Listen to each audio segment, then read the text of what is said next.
waktunya di sela-sela kesibukan beliau, Bapak Sekda, Pak Inspektur dan Bapak Kabid ternyata insya Allah hadir di tengah-tengah kita untuk memberikan arahan, memberikan pembinaan kepada kita semuanya dalam rangka untuk menuju desa-desa yang lebih transparan, lebih akuntabel, serta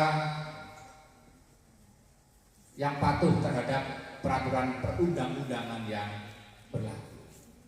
Jadi kegiatan ini sebetulnya sudah dirancang jauh-jauh hari. Bulan-bulan yang lalu sudah diagendakan. Dan baru di bulan Oktober kemarin kita koordinasikan dengan teman-teman dari kepala desa agar kegiatan pada hari ini itu bisa dilaksanakan. Bismillahirrahmanirrahim. Assalamualaikum warahmatullahi wabarakatuh. Alhamdulillahirabbil alamin wa bihi nasta'in wa ala umuri dunya waddin. Wassalatu wassalamu ala asyrafil anbiya'i wal mursalin sayyidina wa maulana Muhammadin wa alihi washabihi ajmain. Yang terhormat dan sama-sama kita hormati Bapak Sekretaris Daerah Kabupaten Banyumas, Bapak Dr. Agus Nurhadi SOSMSI, sesepuh bini sepuh ingkang tansah kawula bekteni, Bapak Ibu semua, para kepala desa, perangkat desa dan seluruh BPD yang pada siang hari ini rawuh di aula Kecamatan Purwojati yang sangat luar biasa ini. Luar biasa panas dan sempromong karena ditambahi ya. Teririk rasa syukur kita kehadiran Allah Subhanahu wa taala Tuhan Yang Maha Esa.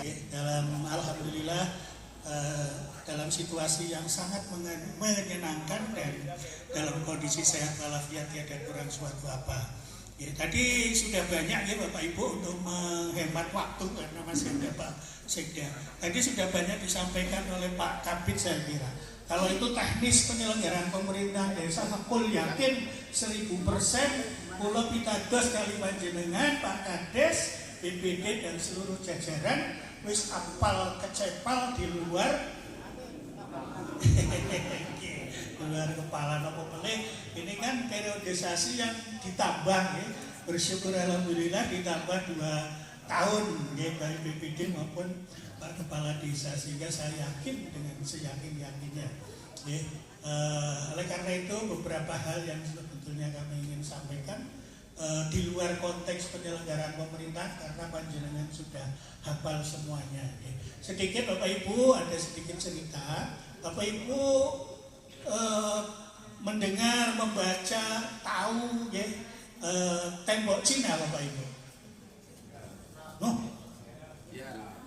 Tahu ya, Great Wall, tembok besar Cina, pirsa nggih? Nggih, pirsa. Jadi ada sedikit cerita Bapak Ibu bahwa tembok Cina itu dibangun kurang lebih sekitar 700 sebelum Masehi, dibangun dalam kurun waktu 200-an tahun atau 2 abad. Berarti 700, selesainya di tahun 500 sebelum Masehi. Dan itu menghabiskan energi yang sangat luar biasa. Tujuannya apa Bapak Ibu? Tujuannya ada 2. Satu itu adalah memberikan perlindungan kepada wilayah kerajaan pada saat itu ya, dari serangan bangsa Mongol ya, yang ada di sebelah utaranya tembok besar Cina ya. Kemudian yang kedua, mengamankan jalur yang disebut sebagai jalur sutra, jalur perdagangan. Itu tujuannya itu 2 ya. Dan sampai akhirnya ya, beratus-ratus tahun berikutnya ya, di masa dinasti Qing namanya, itu sekitar tahun 1300 sekian Masehi ya, itu melindungi, benar-benar melindungi wilayah kerajaan Cina di bawah dinasti Qing.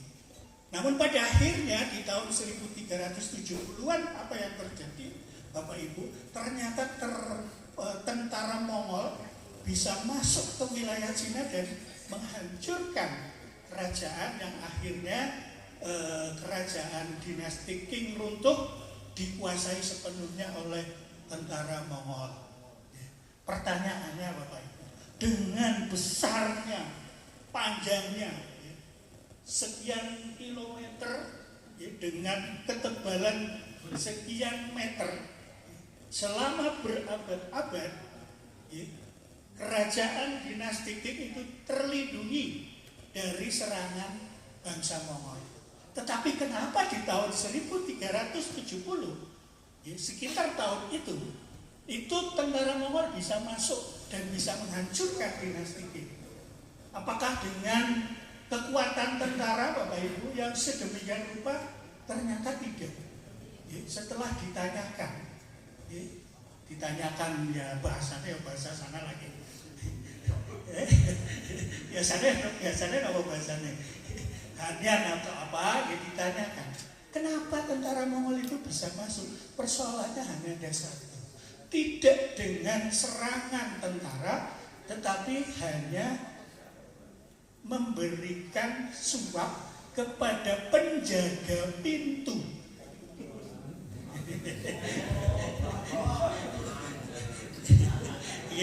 Tidak diserang, tetapi dengan memberikan hadiah dan sesuatu sehingga tentara Mongol bisa melewati pintu gerbang.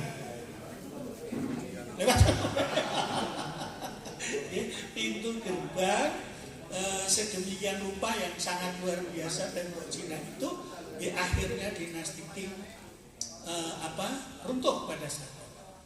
Hikmah apa yang bisa kita tangkap dari itu semua Bapak Ibu? Bahwa ternyata persoalan yang akan saya sampaikan itu integritas.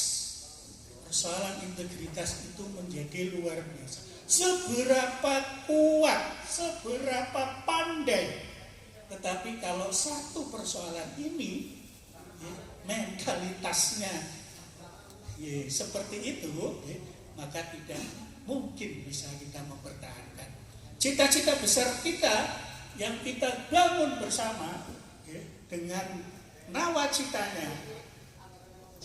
Bapak Presiden Prabowo adalah bagaimana kita di tahun 2045 tepat 100 tahun kemerdekaan Republik Indonesia bisa menciptakan yang disebut sebagai generasi emas.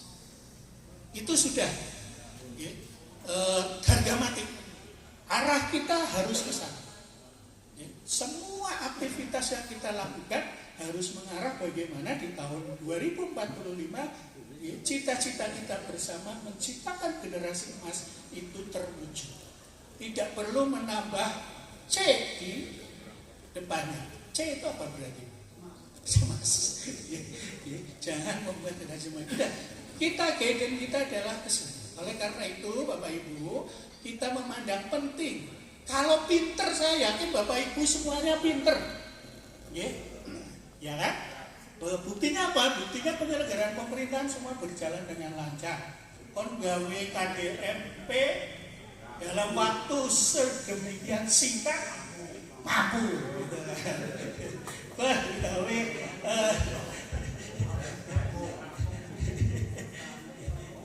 pokoknya mampu lah. Kurang apa coba?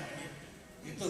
Tetapi ada satu persoalan yang kita kepengen kita kepengen gugah kita bersama.